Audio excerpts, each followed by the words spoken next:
Hey, it's Cassie from Curry Honda in Chicopee. You're listening to the Bax And Nagle podcast on Rock 102. Come see us at Curry Honda for the best selection of new and pre-owned vehicles.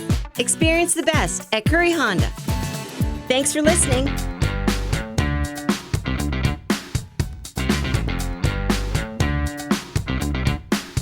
Rock 102, Springfield's Classic Rock. It's 5:34. The Foo Fighters with Bax and Nagle on Rock 102. It's going to be a pretty nice day today. Partly sunny, not as warm. High of 76. Tonight, partly cloudy with a low of 60. And then for tomorrow, mostly cloudy, humid, and a couple of showers. High of 73. Sunday, kind of the same thing. Cloudy and humid with showers as well and a high of 81. What a show today. I don't even know how to start this thing off. You started off with Mike Quincy. Mike Quincy from Consumer Reports. Yeah. Who made a major announcement last week. We'll let him do it here after 7 o'clock. Yes, he is changing his pronouns. We will accept him with grace. Because that's how we care about him. Right. And then after 8 o'clock, I assume, maybe, potentially, Brian Plum. Maybe. But TJ Miller along with him, too. Oh, that'd be great. Maybe TJ will be driving Brian Plum here. Well, I would almost suggest that we don't have time for open lines today. You never know. Well, that would be okay with me. 6 o'clock comes around. Yeah, I don't know, but that's a tough crowd. You never did an early one, have you? I don't know. We'll figure that out. Anyway, there's that and a whole lot more. It's 5:35 at Rock 102. Hollywood Trash is brought to you by Western Mass Masons. Call them for all your foundation and chimney needs. Somehow you still care about what's happening in Hollywood. So from Tinseltown, 3,000 miles away, it's Steve Nagle's Hollywood Trash. Michael B. Jordan. Oh, different guy. Yeah, two different guys. Michael B. Jordan and Austin Butler are leading a new big screen version of Miami Vice. All right. Oh, yeah. It's about time. What took so long? Got to rough up the suspect. Will you guys be wearing linen jackets over their muscle shirts pushed up to their elbows like the olden days? Perhaps. The movie, Miami Vice 85, will be set in the mid-1980s in Miami and focus on the glamour, style, and corruption that made the original series famous. Joseph Kosinski, the director of Top Gun Maverick, is directing. Camilla Morone has now joined the cast after reportedly impressing producers during a chemistry test with Butler. They have a chemistry set on these auditions? I hope no one blows their face off. You never mix vinegar with bleach. That's the one thing that I know. The movie is inspired by original series starring Don Johnson and Philip Michael Thomas as Crockett and Tubbs. It'll be filmed for IMAX with production beginning this year. Miami Vice 85 is set for May 19, 2028. So I guess it's a drama or, action, whatever you want to call it. Right. Not like some of the other remakes that we've seen that have become, like this is the funny version of what we saw back in the 70s, 80s. I don't recall ever laughing the first time around. Yeah. I can't imagine laughing the second time around. By the way, with the same theme song from Jan Hammarby in the film? I would hope so. I would hope so too. Well, Jan Hammer might not be playing it. Well, It's all right. Don't need everything. A24 has a new movie called Primetime with Robert Pattinson playing Chris Hansen during the rise to Catch a Predator. It opens on September 25th. The movie follows Hansen and Dateline NBC as they use hidden camera sting operations to confront adult men who they believed were meeting minors. Hansen wasn't involved in making the movie and has questioned how Hollywood would portray the story. He has invited... so what are you doing here? Oh, just coming to hang out. What do you need? What's with this duct tape and rope you got in a bag, along with some Trulies? Well, I use those for emergency situations. He was invited to an advanced screening, but says A24 wanted him to sign a very restrictive agreement. Hansen claimed it would make him sign away my rights to my name, image, and brand, so he refused and wasn't allowed into the screening. A source close to the film disputes that, saying Hansen was only asked to sign a standard NDA required of advanced audiences to prevent spoilers and protect the unreleased film. What is there to spoil about Chris Hansen? You know what he was involved in. You know, there's been news stories about how they deemed that show to be Entrapment, but also ruining investigations, because a lot of those things that happened, I don't know if you're going to believe this or not, were made up for the show. Shut up. Yeah.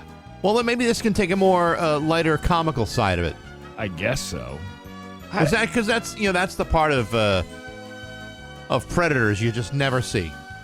And they say the show. I actually read an article about this a couple of weeks ago. They say that I don't know who they is, critics, I guess you could say, have said that that show inspired all these like YouTubers to do their own catching a predator type deal, and in the process, instead of catching these predators and sending them to jail, they've ruined the investigation because they believe that they're basically doing sloppy investigative work and ruining the case for police officers to actually prosecute these people. Does make for great TV, though. Or YouTube videos. Yeah, that's great. Whichever one you want. Perez Hilton has been granted supervised visitation with his 3 children following a court order in Miami. Before visits can begin, Hilton must receive psychiatric clearance. Any visits must be supervised by either a therapist or an agreed-upon family member. Hilton's mother, Teresa Lavandera, has been given temporary legal custody of the children and can make decisions involving school, medical care, and other day-to-day needs. So basically, he's going through what anybody would go through after a psychiatric episode that he suffered. Brian Hickerson is speaking out for the first time since Hayden Panettiere's death, but only through his attorney. His attorney said Hayden's death remains under investigation and emphasized that police have said there were no signs of foul play. Brother Brian and his brother Zach Hickerson were both at the South Carolina apartment when Hayden died. According to reports, Brian was asleep in another room while Zach found Hayden unresponsive in an armchair.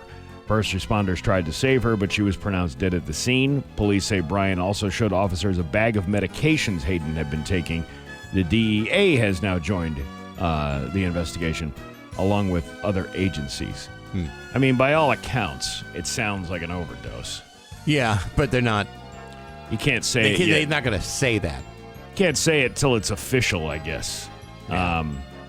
But, you know, another one, I guess because she was so young with all the hype surrounding it, everybody wants to believe there was something else involved. Yeah, well, let them tell you when they're ready to tell you. Yes, but people don't know how to do that, Bax. I know. I don't know if you know that at all. I'm fully aware of it. Let's see. Come on, it's pulling up. Celebrities and TV talent have a secret code for asking to go to the bathroom on set, with 10-1 meaning pee and 10-2 referring to number 2. Makeup mogul and drag star Trixie Mattel revealed the behind-the-scenes secret in a recent video, sharing that the code is used to discreetly communicate bathroom needs on TV sets. We should do our own code. So when I say 102, that means I have to go number 1. When I say WMAS, that means I have to go number 2. Unless you're in their mother's minds, then they're number 1 and we're number 2. Depends on what perception you're looking at it from. Now, what happens if you were to say WHYN? You know what? That's number 3. You don't even want to know how that's produced. Kim Kardashian was with Lewis Hamilton on a beach. On a beach getaway, wearing her cut bikini and a belly chain. Okay. Well, she must have something to say. Oh my God, the last time I had a restrained belly button was when Ray J missed my chasm chamber with his load of fallopian lube and made me a belly button bird bath in that sex tape you can purchase on YouPorn for $39.95. Did you ever have a belly button bird bath? No, I haven't. Caitlin? It really brings all kinds of creatures in. I bet it does. Yeah. Well, I never got that down in Dirty With Your Mother, Chris Kim, but she was so big it felt like marbles in a clown's pocket. It was like hiding the sausage in the bubble gum beneath the bum. What are you trying to say? What I'm trying to say is that stench trench is so big it's like putting a candle inside of a jack-o'-lantern on Halloween night. Ooh, spooky. Ooh, and that is your Hollywood trash on Rock 102. Go to the... And now, Bax's View from the Couch. Brought to you by Rocky's Ace Hardware, your grilling destination. Weber, Big Green Egg, Uni Pizza Ovens, and Traeger Woodfire Grills. Hey, good morning, sports fans. How the heck are you? Folks, as you know, tomorrow night the Patriots will be hosting the Philadelphia Eagles for their second preseason game of the year. Tomorrow night it's the Eagles. Next Thursday, they're on the road against the Cleveland Browns. After that, the Patriots will have a week until from this Sunday to take their current 90-man roster and trim it down to the final 53-man squad as required by the latest set of rules by the NFL. You see, in the past, the NFL used to impose a series of deadlines that would give teams a chance to destroy the hopes and dreams of potential roster players in a slow and incremental fashion. This year, the NFL is requiring all 32 teams to enter into that roster-cutting bloodbath by 6 p.m. on Sunday, August 30th. And just to be sure, the NFL has specified that it's 6 p.m. Eastern Time, so there's no confusion as to when your lifelong aspirations of playing in the NFL will come to a sudden, soul-crushing demise. That's 37 players cut from each team for a total of 1,184 young men whose once promising future will be violently eradicated in a single instance. Yes, it is a cold-hearted process in which gut-wrenching disappointment meets a lifetime of meandering and aimless self-assessment over what to do with the unfulfilled remains of your now broken existence, tossed in a whirlwind of disbelief, bitterness, and an empty sense of self-doubt and despair. But hey, you got your whole life ahead of you. A whole life of great stories of missed opportunities and broken dreams. Uncle Rico style. Sure, many if not all the names will be easily forgotten as they drift away into permanent obscurity. But isn't that just a small microcosm of life, maybe? I mean, I find more interest in the studs that aren't getting cut and be ready for the opening day matchups, such as the Patriots when they take on Seattle in a Super Bowl matchup on Wednesday, September 9th. Who's going to be there? I don't know, but I can think of at least 74 young men who have no chance of being there whatsoever. But hey, enough of my yapping. Sports brought to you by Rocky's Ace Hardware. Hey, suddenly got nothing to do a week after Sunday? Maybe the next time you might want to think about going to the Big E. Go to Rocky's first. Get your Big E tickets. Pay the advance ticket price. Skip the line. Save the time. You get your Big E tickets at your neighborhood Rocky's Ace Hardware. I'm Bax. That's my view from the couch. You know, Steve, today's show has the potential to be either really, really good or an absolute disaster. One of the two. And we'll see which one it falls after 10 o'clock this morning. Well, if Brian Plum's going to be here, it's going to be an absolute disaster.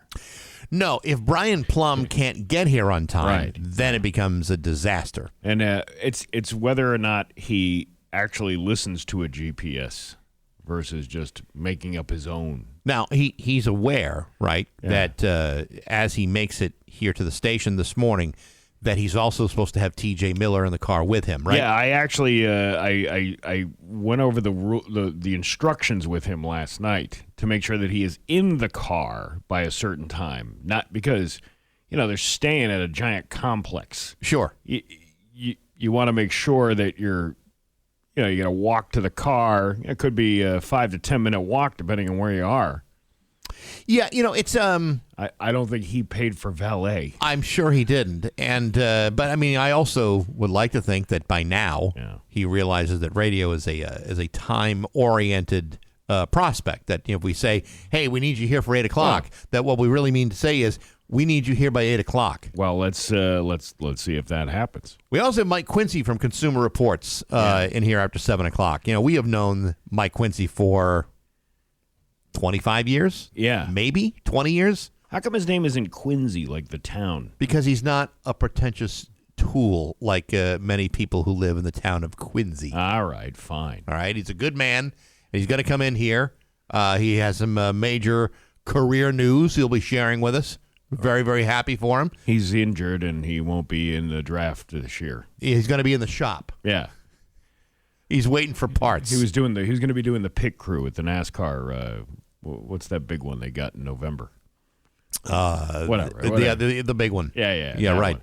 Anyway, I guess we're not doing open lines today. I was suggesting to do it right now at 6:16 in the morning. You want to take that kind of chance? I don't know. Is Matthew ready for that kind of thing? I don't want to put added pressure on this guy because he just started here. I mean, Matthew really is working at our beck and call, so it's I really know, up but to him. I mean, I also appreciate people's time too. He's got other stuff to do. It's not just us. Matthew is saying to me right now, said, let's do it. Let's do it. All right. So 293-1021, Yeah. ready to go? Yeah, Okay. let's do it. Now, live from the Richard Grieco Studios in East Longmeadow, Longmeadow, Massachusetts. Longmeadow. It's Open Line Friday. Okay, a little All right. experiment, an early morning open line Friday, 293-1021. For those of you who are hearing this for the very first time, there are rules to follow. Yeah. Among them include no foul language, no hate speech, try not to act like a dink. You early risers have probably never heard that one before, and try to get to your point in 30 seconds or less. You know what I'm picturing right now?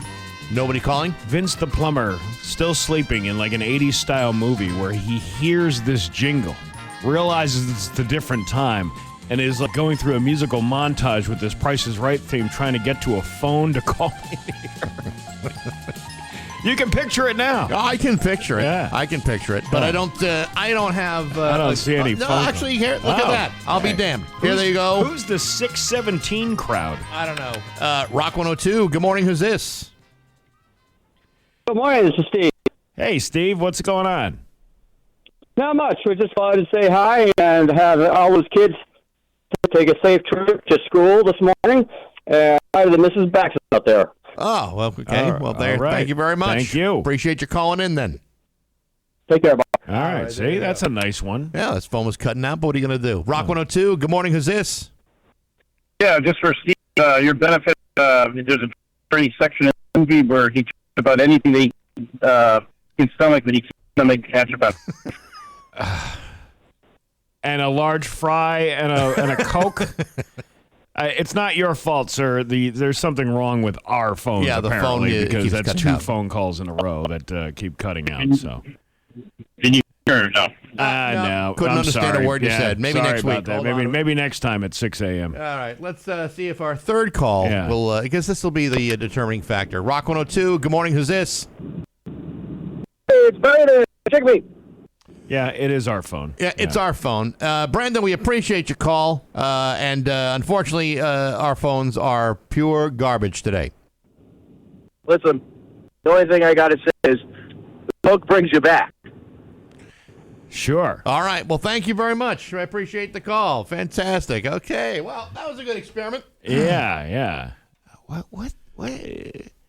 Listen. How do we invest all this money into all this equipment? Brand new. This is brand new. Yeah, well, listen, the phones are not required for radios. It already lost $3,000 when we drove it off the lot. How do we have this? What is this? We couldn't get the TV to work when we were on the Today Show this week. We can't get the phones to work. What the hell is going on over here? Oh, my God. Anyway, What a very successful Open Line Friday. Yeah, we got right. Better we got through it early than if we had done it at 8 o'clock when people were really caring. I mean, that we might have to do it at 8 o'clock depending on Brian Plum. Damn it, Plum. We're counting on you. Yeah. It's almost 6:20 with Bax and Nagle on Rock 102. This week on Baxy's Musical Podcast, my guest has been Blake Watt from the band Family Stereo. Their brand new album came out last month called The Thread. He is the son of Tracy Thorne and Ben Watt from Everything But the Girl. Really cool story. Very cool record.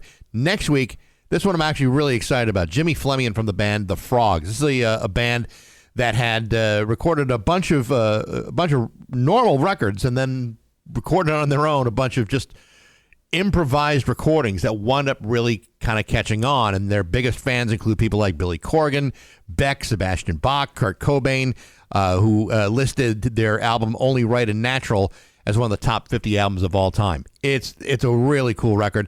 Their 30th anniversary of their album, My Daughter the Broad, is being reissued. It's been out of print for years, and we get to all of that, plus a new documentary is in the works right now about the Frogs. You'll hear that interview on Friday on Apple Podcasts, Spotify, YouTube, and on the app. Brought to you by Metro Chrysler, Dodge, Jeep, and Rabbit Chicopee. and Rock 102 Springfield's Classic Rock. And by the way, the week after that, I'm going to have someone coming back for a third time.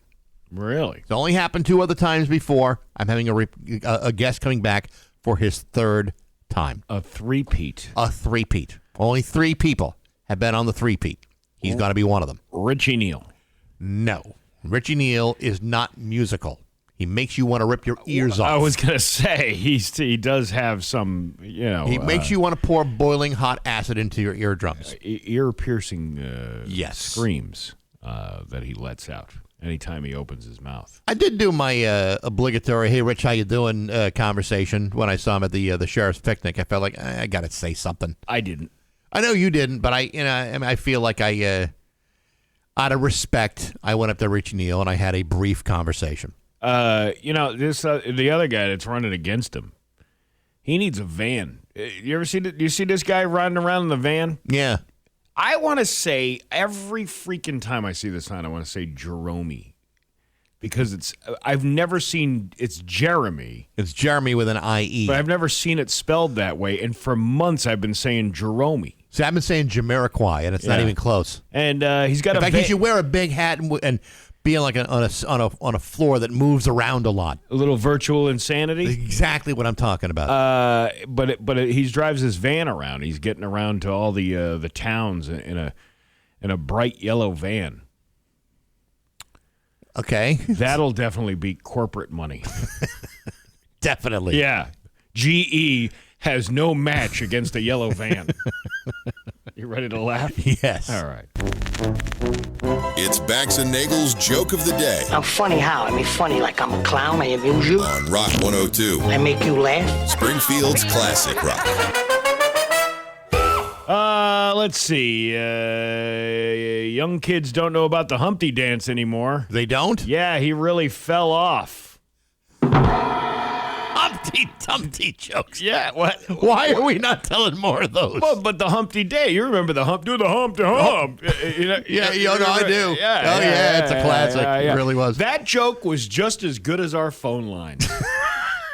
Not that good. Bax and Nagle in the morning on Rock 102. 6:32 with Bax and Nagle on Rock 102. It's time for news, and it is brought to you by Aquapump, an expert in all water supply systems from the well to the pump and into the house. Here's local radio icon Steve Nagle. Thanks, Bax. Where is this? Here we go. A 19-year-old woman of Holyoke was identified as the victim of a deadly shooting in Springfield early Sunday morning. In a news release sent to 22 News on Thursday from the DA's office, officers were called to a ShotSpotter activation in the area of 3100 block of Main Street at around 4:15 a.m. on August 16th. During the investigation, a gunshot victim arrived at Bay State Medical Center. The victim, identified as 19-year-old Rainaliz Caraballo of Holyoke, died at the hospital due to her injuries. The incident is being investigated by the Springfield Police Homicide Unit under the direction of Captain Trent Duda in conjunction with the Hamden DA's Murder Unit. No arrests have been announced at this time. If you have any information, you're asked to contact Springfield detectives, or you can anonymously text the tip to crimes, typing solve, followed by the information. What else do we got here? I'm just going back and forth between these stories here. It's Springfield Mayor Dom Dom announced the loss of Gennaro Jerry Buonofiglio, the founder of Family Pizza. Yeah, I saw that. In a statement released on Thursday, Sarno extended his condolences to the Buonfiglio family, friends and loyal customers, describing him as a respected businessman, family man, and community figure whose impact stretched far beyond the Forest Park neighborhood. Sarno said, "Our sympathy, thoughts, prayers, and encouragement go out to his daughters and son-in-law, family, friends, and loyal customers." Family Pizza, located at 715 Sumner Avenue in Springfield, has been a staple of the city for decades. Sarno said the restaurant served as a gathering place for residents, calling it Forest Park's neighborhood version of the television show Cheers. Which one of you is Norm? It's me, Dom Dom. Hey, Dom Dom. It could be a Norm. Yeah. Sure. Yeah, well, you know. No, that's too bad. That's unfortunate. I think Bud Williams is Cliff Clavin. I don't know if I would put Bud in that same kind of category. Yeah, you never know. Hey, Dum Dum, you want to hear a little fun fact? You know what the reason for the season is there, Domi? You know, Jesus had a lot to do with that Hanukkah thing. You know, here's the reason for the season. You know, the reason they started Hanukkah was because Jesus was born. I didn't know if you knew that. Jesus, for a kid's gift, got an oil lamp. Yeah. And it ran out, and it still were able to keep the flame going. Sardo said his legacy will continue through his family and the generations of customers who supported Family Pizza throughout the years. It's something to be said about an iconic business that has been around for so long. Yeah. And then you're part of the fabric of the community when you're part of the area. Hey, you're part of the certainly spend my time at Family Pizza. You know, the thing with the name Family Pizza, that's like, I think there's one in like every town of Western Massachusetts, but they're all different families. Well, but you got to know that going in. Well, it's like regular Rays or famous Rays. It's just Rays. Yeah. Regular family or famous family. It's just family. Yeah. So there you go. I don't know. Lottery. There is in Springfield. Springfield officials announced the public lottery applications are now being accepted for 6 new single-family homes in the Upper Hill neighborhood. These new homes are part of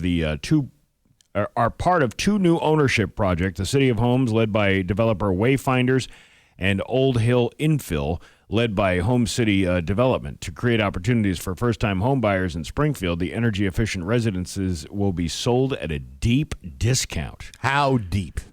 What do I got to get you? What do I got to do to get you into this 2-bedroom condo today? I don't know. What do you got to do? Lower the price of the security deposit? Yeah. Housing is a crucial component for peace of mind, to have a stable roof over your head so you can go to work, feed your family, and hopefully one day give back to the community. That's also Mayor Dom Dom.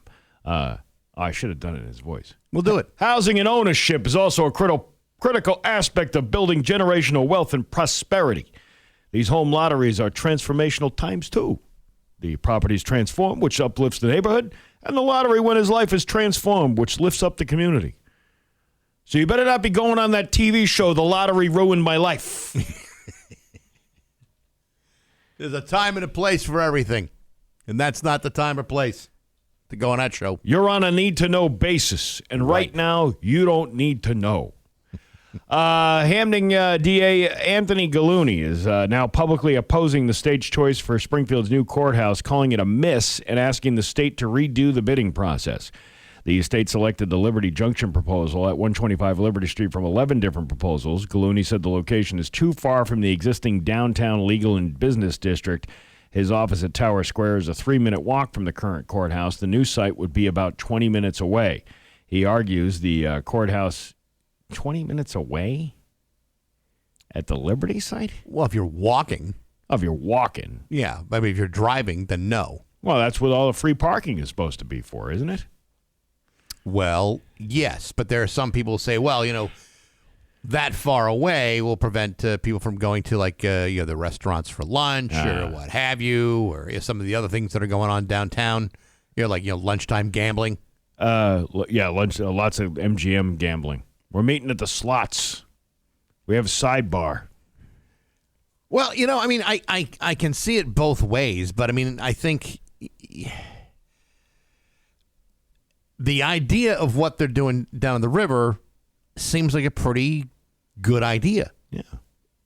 That area should be redeveloped into something quite nice. On the other hand, I understand how some businesses downtown may feel a little abandoned by this. We said it the other day. You don't want a big bougie courthouse ruining the view of the I-91 viaduct. No, you don't. That's a breathtaking viaduct that they work so hard on. Gallooni is also criticizing the selection process because no Springfield, Hamden County representative was on the committee that chose the site. He joins Mayor Dom Dom, Clerk of Courts Laura Gentile, Registrar of Deeds Cheryl Coakley Rivera, and several city councilors in opposing the decision.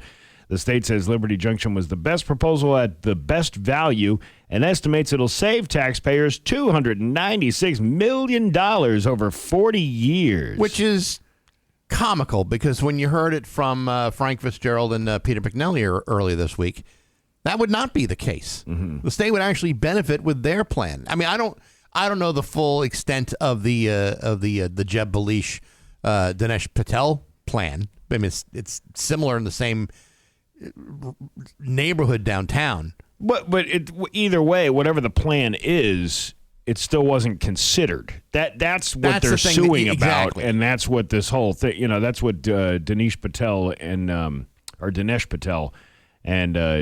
Jeb Balish are suing to stop that bidding process. I think they're within their rights to sue because, quite frankly, this should have gone a totally different way. How about that for Balish? It used to be first you call the police, then you call Balish. Now what? You got to call a litigation lawyer. Well, I don't think that was the first call, but probably second call. Let's see. Springfield officials are going after 2 major vacant properties along the Boston Road State Street corridor. State Representative A.O. Angelo Popolo pushed the owners of the former Sears property on Boston Road to clean it up after the site accumulated trash, brush, old shopping carts, and used needles. Did you just say shopping carts? Shopping carts.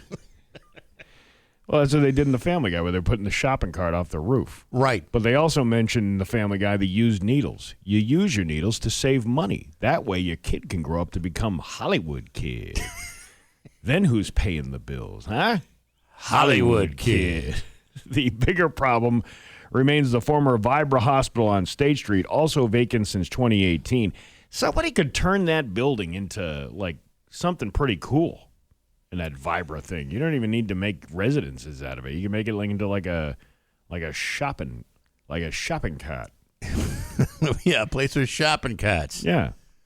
Well, I mean, I'm trying to think. Are there any grocery stores in that like Mason Square? Around there?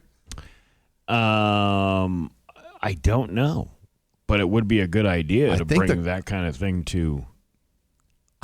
Yeah. Matthew is saying no. There's no.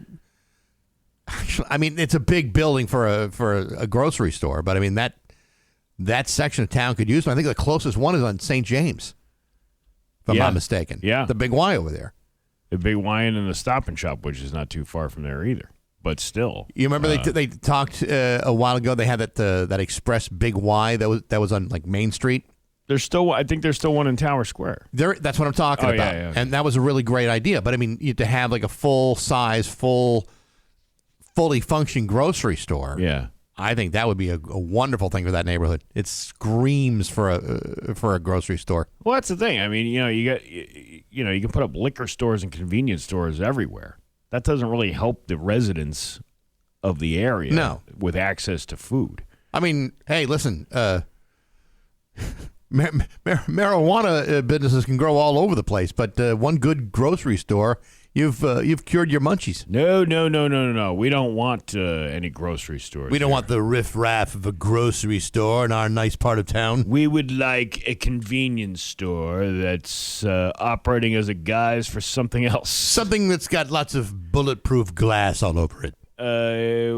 Daily Mart. You ever hear of those? Yes. There are those are like some of those places are like shady when you walk in. Like the corner stores. Like they sell everything from like hair care products to money orders to. When your boxes of macaroni and cheese have got a thin layer of dust on top of the boxes. Yeah. There's a chance you're really not there to sell much macaroni and cheese.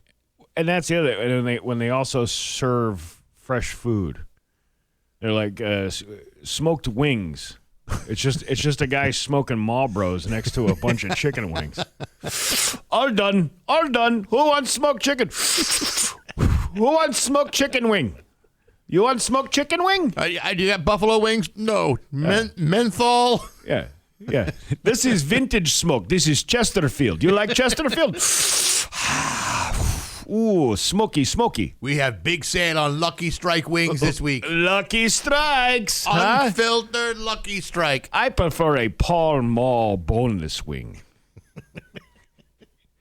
What kind of dipping sauce do you need for that? We do camel smoked ham hocks, too.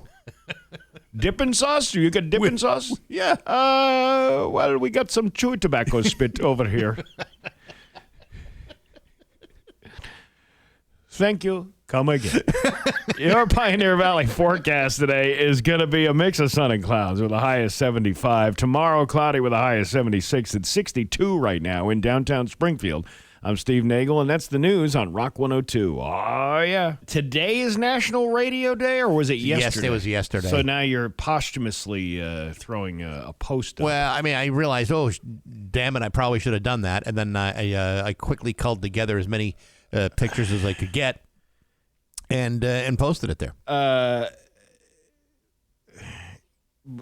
What's the problem? Well, I mean, I'm going to criticize it because you're like, the Bax and Nagle. Oh, you didn't highlight your entire radio career. No, because it's supposed to be from the time you started to what you're doing now, and I was excluded from that, and I didn't realize that you wrote. I will. On the back.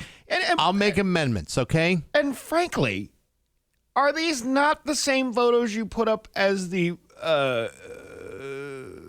obituary for our former friend? The first one is, but the others are not. Okay. I just thought you might have been recycling the obituaries. Well, Steve, I mean, I only have so many pictures handy, and I whipped through them as fast as I could. So I put 1, 2, 3, 4, 5, 6, 7. Well, you know what? I got these ones from the death announcement last year. We can rework some of these. No, that is not how I did it, Steve. I tried to do it in a tasteful fashion. Yeah. I don't celebrate Radio Day.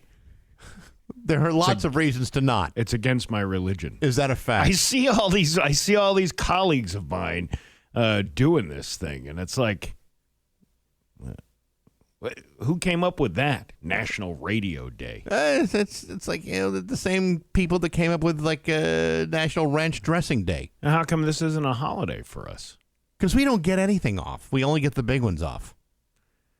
That means two things. That's exactly right. Yeah. So there you have it. Well, happy belated National Radio Day. Well, thank you very much, Steve. It's very nice of you to say. Well, and we're 8 days away from me celebrating 21 years here. What do I get as a party for the 21st year? Probably not much more than you got for 20. What did we do for you for 20? What do we do? You got a cake. Oh, I got a nice gift card to some local restaurants. All right. Well, then there you go. What are you complaining about? And well, I'm not. I'm not complaining. I'm asking whether my next party is. I think you should have after the 20th year. You should have one every. You should have been having. You should have had 9 of them already. 10 of them. Well, I mean, my next anniversary is in March, but that's going to be, let's see here, 32.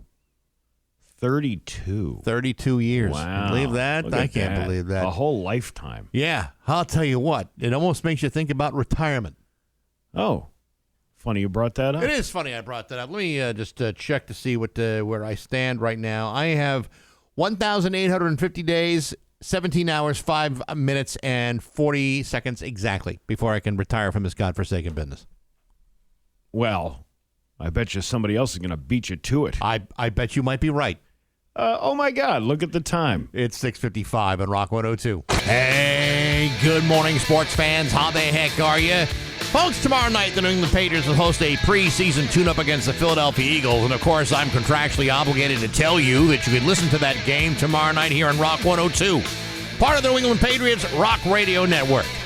Okay, so now that we got that nonsense out of the way, I should tell you that the Patriots and the Eagles have been holding joint practices all week long. And while many people in the NFL will tell you how much fun it is for the players to be sharing practice facilities, most players will tell you privately they can't stand joint practices and they wish that it would go away.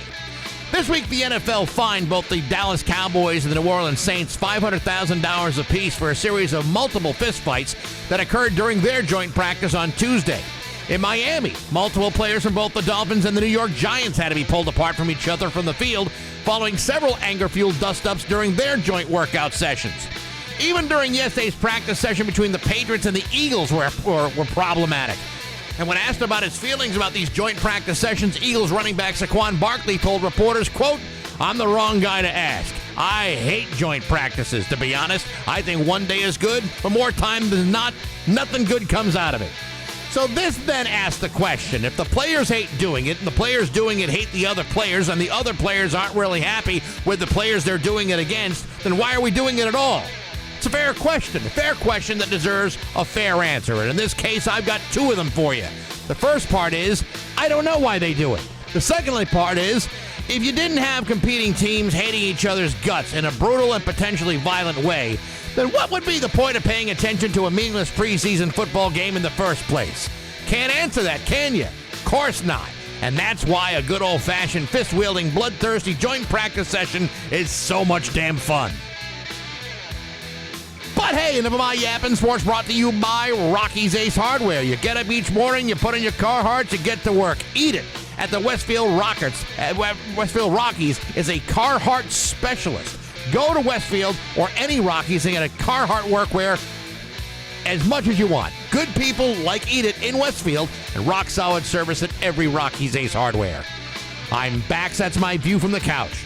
Rock 102, Springfield's Classic Rock. It's 7:10 and free with Bax and Nagle on Rock 102. Mix of sun and clouds with a high of 75. It's 63 in downtown Springfield. Somebody beat your retirement clock. I know. I can't believe it. Yeah. Can't say I'm not all kinds of jealous, but congratulations to our very dear friend Mike Quincy from Consumer Reports, who has announced his retirement from all of that. Unbelievable. Congratulations. Oh, yeah, let me try putting you out there. Okay. That's okay. You don't have to hear what I have to say. It doesn't really matter. We didn't want to hear from you anyway. We did want to hear from you. Yeah. Well, I used to phone it in, but now here I am in the studio. It's so awesome. The folks that we all follow us on Facebook and stuff. I put that post out a couple weeks ago, and after about 34 years of serving Consumer Reports, I decided to kind of call it a career. It's been a really good run. But the organization put out what they called voluntary separation agreements, which is a nice way of saying they're offering packages and they're looking for the older workers. That would probably be me, and hoping to clear out some cap space, as they say in sports, right? So you have to take it. You have to do it. It was too good to pass up. It Awesome. really was. Well, you know what? I mean, I think that's fantastic. You've certainly put in your time. You certainly have a wealth of knowledge. You've helped a million people over the years. I think it's great. Good for you. It was what I always wanted to do. I mean, I don't know if you remember as a kid, you might have gotten the assignment. What do I want to be when I grow up? And your kid might write, I want to be a doctor, a lawyer, a police officer, a teacher, something like that. I wrote, I want to write about cars. I mean, this was truly what I wanted to do. See, now that's one of those dreams that came true. I wanted to be Major Nelson and have a genie in a bottle in my house. And that's what I wanted. That's what I wanted. Down in Cocoa Beach? I would love that. And look, you got almost, exactly what you wished for. Just about, yeah. Right. Yeah, That would be pretty damn close. Yeah. But I mean, you did college radio. You thought, well, it would be kind of a fun job to be on the radio, All right? right? But in fairness, Mike, I was drunk through a good deal of college.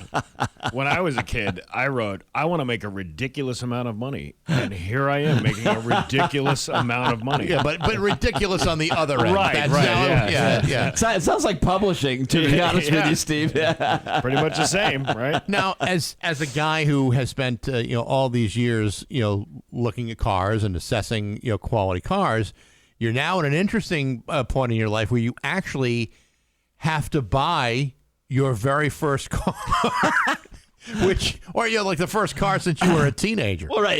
The footnote is, I'm always asked, what kind of car do you drive?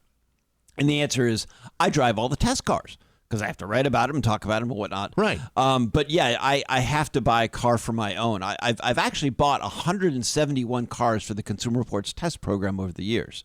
And we just wrapped up a podcast where I was talking about all the car buying experience. But yeah, to have to spend my own money, it's way more fun spending other people's money.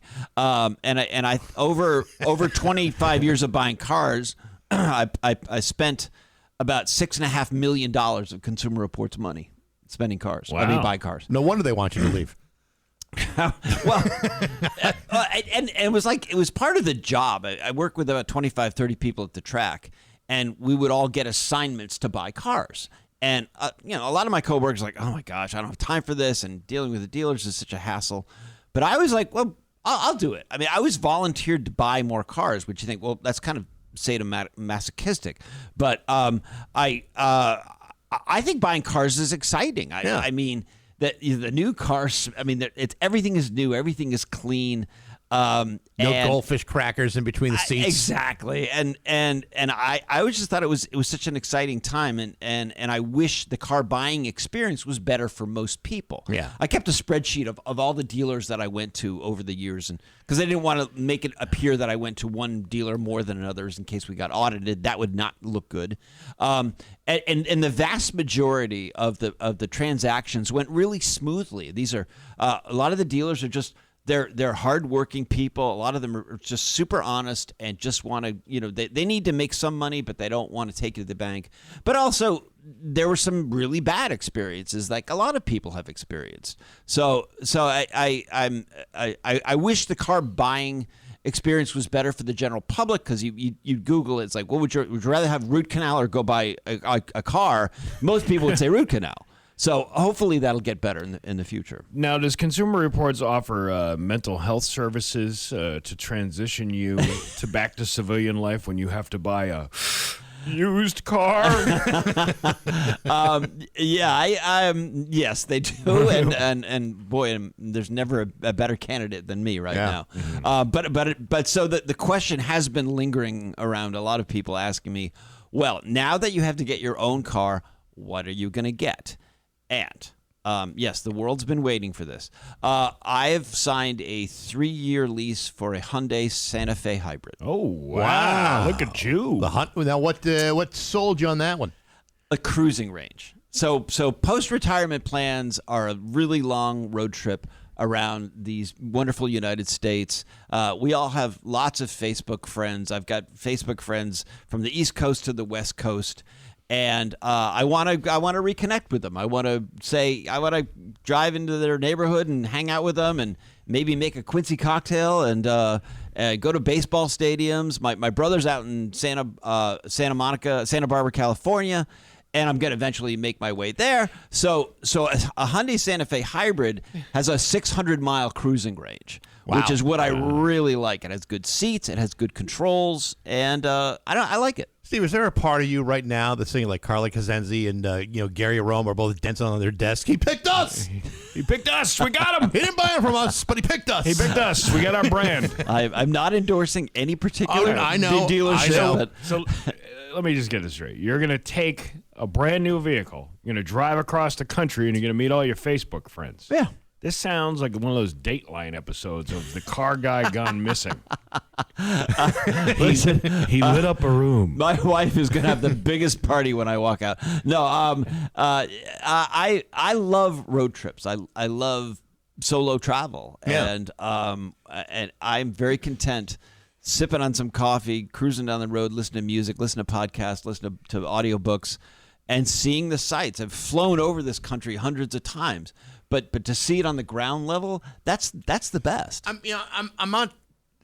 I can't say I'm terribly surprised that you're getting a vehicle that has good consumer reliability, all the fuel efficiency, all those things. But on the other hand, I'm kind of surprised that you didn't get yourself kind of one of these. A sports car. A sports car. One of these, older guy, midlife crisis type of thing, the change in life. But that's not what you did. You and my oldest son agree, and he's a little perturbed with me right now because I didn't get something silly. But here's the thing. For 25 years, I've driven all the really, really cool cars. Which, somebody on the Route 10 Tire listener line here has a pretty good question. What is the best car that you ever experienced or ever saw? Like your favorite one out of all the years that you've been there? It's so hard to answer that question. Onto your point, I've loved every Corvette I've driven. I've loved every Mustang GT I've ever driven. I loved every Miata I've ever driven. And I've gotten to experience Porsches and Mercedes-Benzes and BMWs. I've gotten to experience all those things, all the great cars that I read about as a kid, reading Car and Driver and Road and Track, except for the high-end exotics, which Consumer Reports doesn't deal with.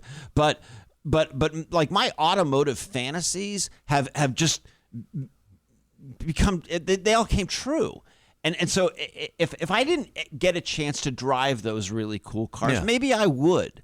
But with the amount of testing that I've done with cars and road trips that I've done with Consumer Report test cars, I know what makes a good road trip car. And it's good seats, a quiet interior, a good sound system, and excellent fuel economy. And honestly, a sports car really doesn't do any of that stuff. And I love driving them. But for long distances, probably not. So if we pressed you on this and said, okay, that sounds like a good corporate answer. But if I said, okay, I know secretly you love the Buick Roadmaster, an Oldsmobile 98. The Granada. Yeah.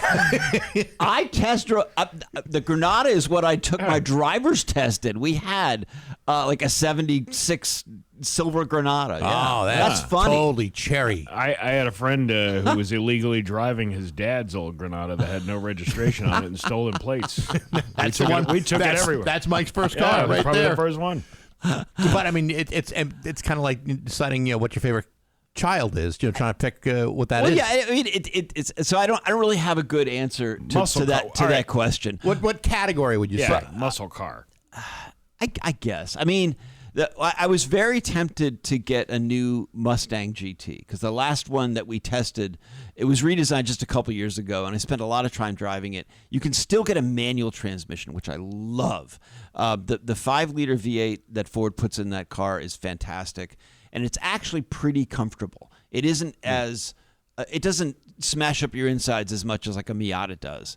I can't afford a Porsche 911, but if I could, I would definitely get one of those. But so it's a tough answer. On the flip side, what do you think is the worst car you've ever driven? And in all the years, I mean, even years ago, biggest crap box you've ever put your foot in. I got to say, just about everything in the last 15 years from Mitsubishi. They used to be a really cool car company in the 90s. Right. They had the 3000 GT, which was an all-wheel drive sports car. It looked like a Ferrari. They had a competitive SUV in the Montero. They had a luxury sedan called the Diamante. They had a full product line in the 90s that just seemed unbeatable. And it's like the company just got bored or something. We're going to build electronics or something else, but they basically abandoned any creativity for the American market. So those were pretty dull. I have to say a lot of the really expensive EVs, like from Lucid and Rivian, the high-end EVs from Mercedes, are such a pain in the butt to deal with the controls. That it just became so annoying. I didn't want to drive them. So one more question: is there a car that Mike wishes he had driven and never got the chance to? Wow, this is like a get to know you. Well, no, it's okay. I mean, it's a good question. There's a lot of cars that I read about in the 70s and 80s that I never got a chance to drive, but like the newer cars. I mean, I've never driven a Ferrari. I've never driven a Lamborghini. They may or may not live up to the hype. I don't know. I think that's the cool thing about being a car guy and getting to experience. You read about cars that being, they're this legendary thing and they're all freaking awesome and everything, and then you drive and you're like, I don't see the appeal. Or you find a car that is so good it blows you away and it wasn't ever hyped up. So I mean, I didn't drive any like the legendary 70s muscle cars like the Hemi Cudas, the original Shelby Mustangs.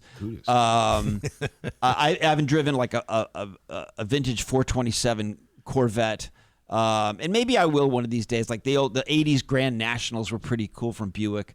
But I am so satisfied with the experience that I've had driving cars over the years that I really don't feel like I'm wanting anything. Does that make any sense? Yeah, no, I understand where you're coming from on that. I want to have a Barbara Walters type question for you. If you were a car, what car would you be? Isn't that like a job interview? Are there some HR departments like, if you were a tree, describe what kind of tree you would be? If you could be any car you wanted to be, let's say you wanted to be a transformer. Yeah.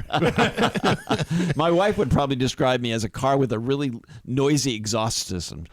So, I've got one of you those know. too. My wife complains all the time. Yeah, all right. Yeah, all right. Yeah, we're getting somewhere. But I have to say, like, for 20 plus years, I've been coming here. I loved coming to the studio. You guys were always a huge help for Pan Mass Challenge bike fundraising.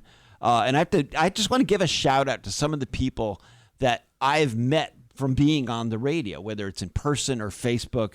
And one in particular, John Mosley and his lovely wife, Kelly, who actually works with me in the track. They're huge fans of Rock 102. I want to say hi to Steve, the Hawkman Hawk, and his mom, Marcy. Tweet. Yeah, Mary Ellen Bucko, Charlie Bro, Deanna and Carl Ridgway. These are just a few people that I've met through Rock 102 and have become, friends and just they're really nice folks. And I think that's the beauty of sort of local radio, right? We're all in national media here and there and everywhere. But you get down to the local level, and that's where you get to actually meet regular people. Well, I mean, I can't even remember when you first came in here. It's well over 20 plus years or so, and I have to tell you, we've had a lot of guests over the years, and a lot of repeat guests over the years. And I always felt like when Mike Quincy was coming in, whether or not you were here in person or even over the phone, I always thought, this is going to be great because it's great every single time. And I want to say, thank you very much because we've really appreciated not only what you've done for the show, but also our friendship too. So thank you very, very much. And by the way, every time in the last 15 years I had to buy a car, Mike Quincy, I'm texting like, all right, what do you think of this one? He's the guy to go to. He's absolutely the guy to go to. He's been right every time. And my favorite moments were the time I didn't tell John O'Brien you were going to be here the day, and he would just show up. and then he'd be like, what the hell's going on here? And he brought raisin cookies. What the hell? Yeah, I don't even like these.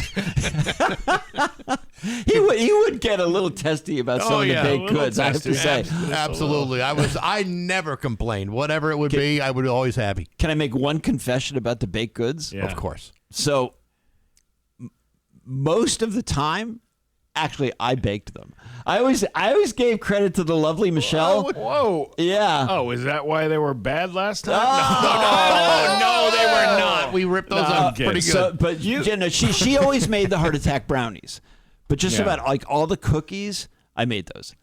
You made those? Yeah. I don't feel deceived at all. They're all delicious. I feel deceived. Came home that night and I said to my wife, like, I gave you credit for the baked goods. And she's like, oh, yeah, okay, fine. Oh, one more person, Fred Brown, great friend of mine, loves Rock 102, cigar smoking, bourbon drinking buddy. There you go. Mike Quincy from Consumer, soon to be formerly of Consumer Reports. Congratulations on your retirement. Congratulations. Thanks so much, guys. Real happy for you. It's 7:27 with Bax and Nagle on Rock 102. Much to my prediction, like the great Kreskin here, our Yeah. next hour's guest will be a tad late. No kidding. Because I just got a message from Brian Plum himself. Hoke, who's driving Miss Daisy all over southern Connecticut. Right. Walking to the car now, then headed there at 7:17 a.m.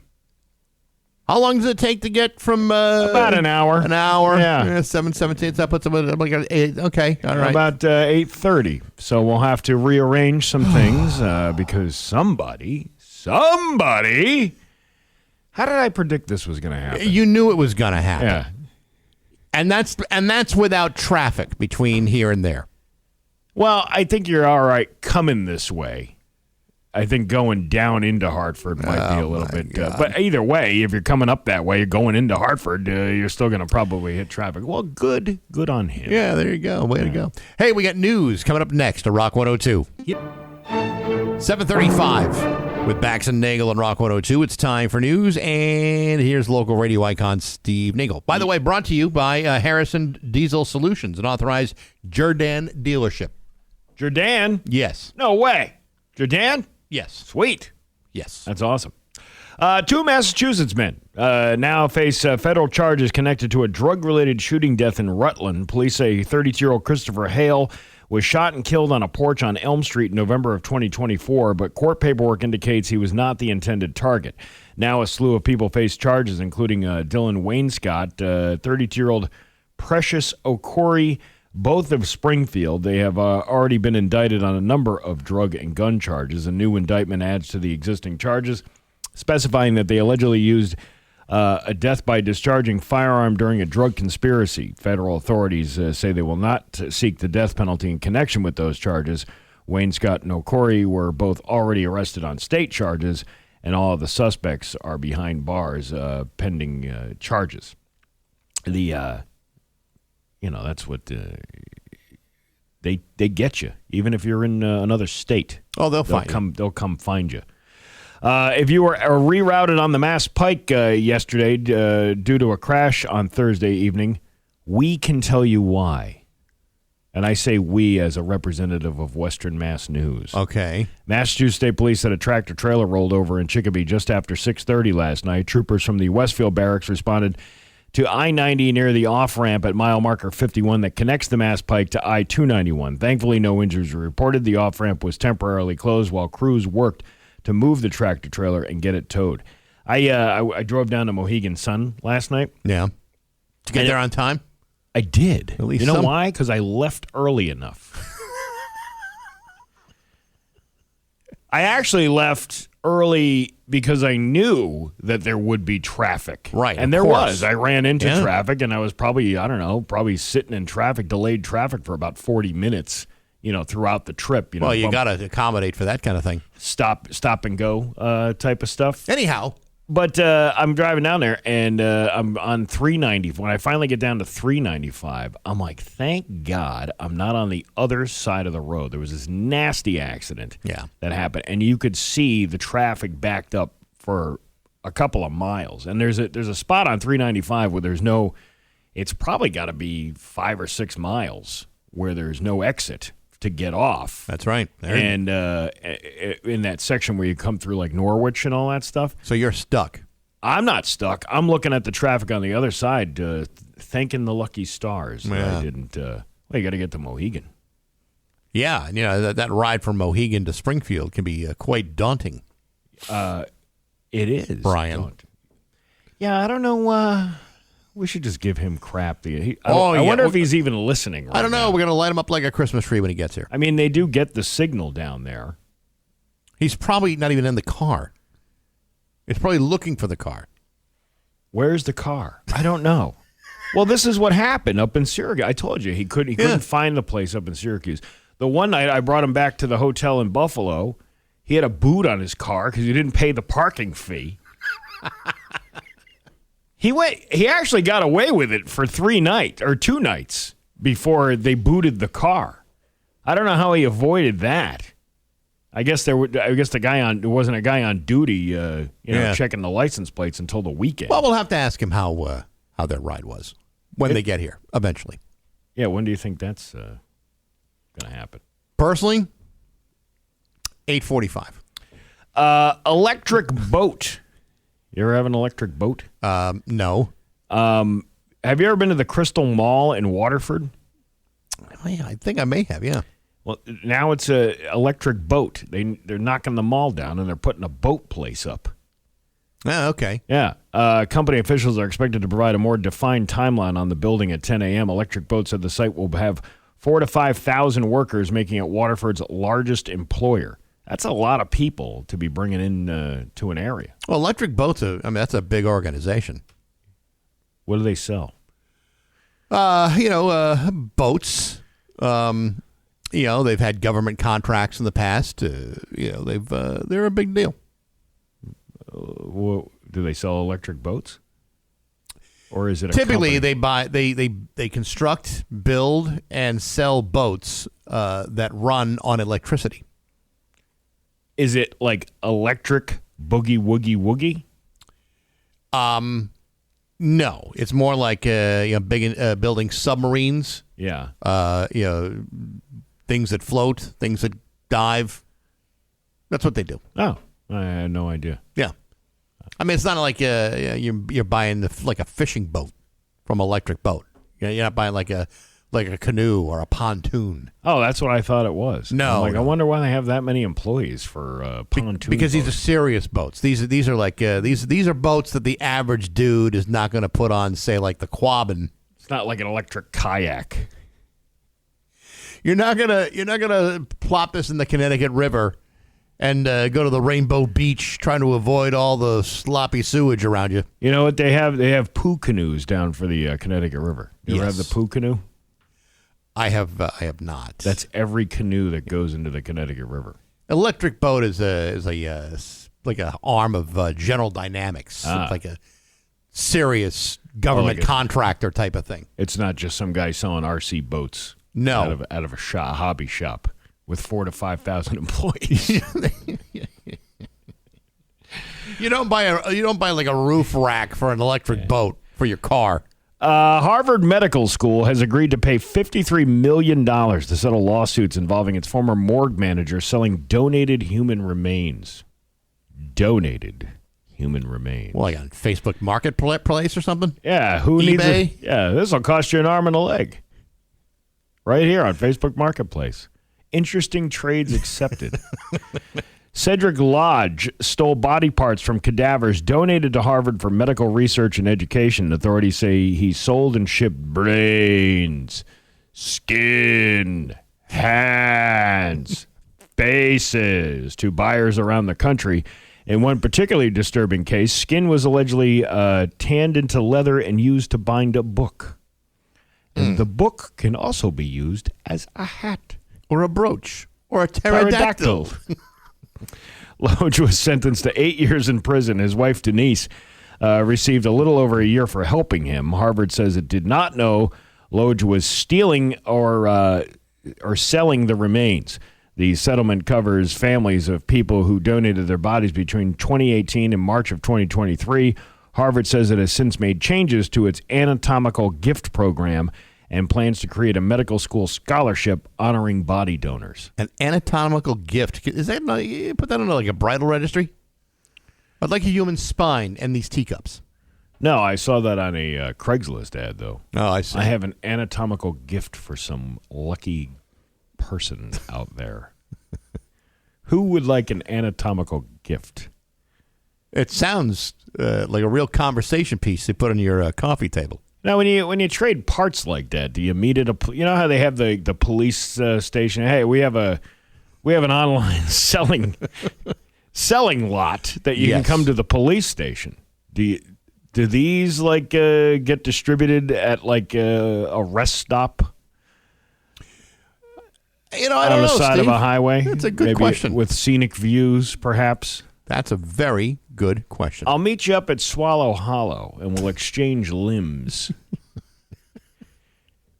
I have some body parts I'd like to show you one at a time. What about this brain? Where did that come from? Somebody named Abby. Abby something. Abby what? Abby Normal? Are you trying to tell me that this is not the brain of Hans Delbruck, but in fact, you replaced it with an abnormal brain? Yeah, that's right. I don't remember the line where he says I don't even remember. Abby Normal. So you've replaced the brain and put it in to a 7'5", 400-pound gorilla. Wouldn't it be weird, though, is the body that was turned into the book binding, that somebody in that family buys the book? Yeah, it's a little. And had no idea. It's a little weird, isn't it? Yeah. This was Dad's favorite book. Literally. Yes. His favorite book. I know. Your Pioneer Valley forecast today, it is going to be a mix of sun and clouds with a high of 75. It is 63 right now in downtown Springfield. I'm Steve Nagle, and that's the news on Rock 102. Oh, yeah. Yeah, we were talking a little bit about flock cameras earlier this week. I think I mentioned the lady.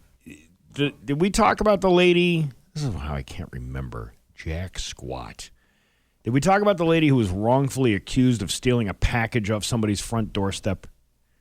I think we did, yes. So I finally got to watch the body cam video of this whole thing. Yeah. Law enforcement agencies across the Denver metro area have touted the use of flock cameras in recent weeks to help crack major cases, including stolen vehicle ring in Adams County, a massive tow truck scam, and a drive-by shooting.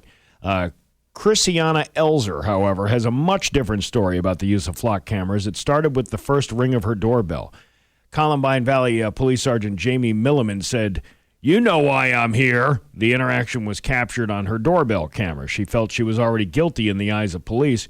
"You know we have cameras in town. You can't get a breath of fresh air in or out of this place without us knowing."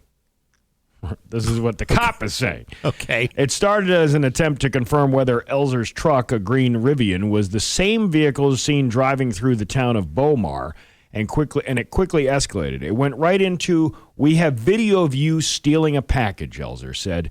Millman showed her photos of her truck entering and leaving Beaumar, and that he had a video of her committing the theft. "Can I see the video?" she asked. "If you go to court, you can. If you're going to deny it, I'm not going to extend you any courtesy." Elzer later found the theft video herself, posted on social media site Nextdoor.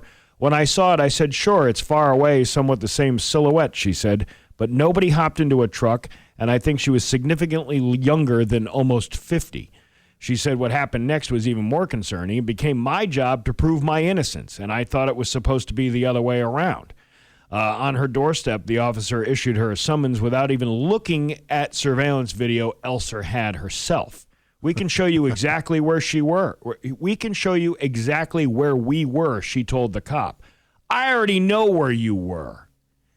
So, and he's like, 100% this is you. And then she's got evidence going, "We're here on this video at the same exact time you're saying I'm at this, thing." And he didn't care. He gave her the summons anyway, and she had to go to court to prove it. But this is the problem with these things. Oh, I know. And for all the ones who go, well, if one crime could be solved. Yeah, but if one person can be inconvenienced because the cop hasn't considered other possibilities or just refuses to look into other possibilities, then that's not good for anybody. And now the other side of that is there have been more than 30 cases involving, including one here in Massachusetts, about police officers using these flock cameras to track ex-wives, ex-girlfriends, doing it for other people. That's kind of scary. It is scary, but I would assume if you're an attorney, back when like breathalyzers weren't calibrated, or radar detectors weren't calibrated correctly, and all of a sudden that's a jackpot for a lawyer. This is going to be the next one. Well, the flock cameras are going to be the next thing scrutinized in court all the time and seen as maybe not the best technology out there. And by no means am I encouraging, vandalism or anything. No. But with all these cases of vandalism against these flock cameras, you got a whole slew of people out there who are suffering from mental illness who already believe that people are following them and chasing them and the surveillance state. And now it's like hard to tell somebody that you're not being convince somebody you're not being watched and followed. We all are. Yeah. And a lot of these people that are committing those crimes of vandalism might be suffering from mental health issues. It's 7:58 with Bax and Nagle on Rock 102. What do you say? What are you going to do? At some point this hour, there's a slight chance that comedian T.J. Miller will be driven here by Brian Plum, and we'll spend a little time find out what the hell happened. If he makes it. If he, in fact, makes it. There might be he might bypass Springfield altogether, have to go turn around in Vermont, and then come all the way back.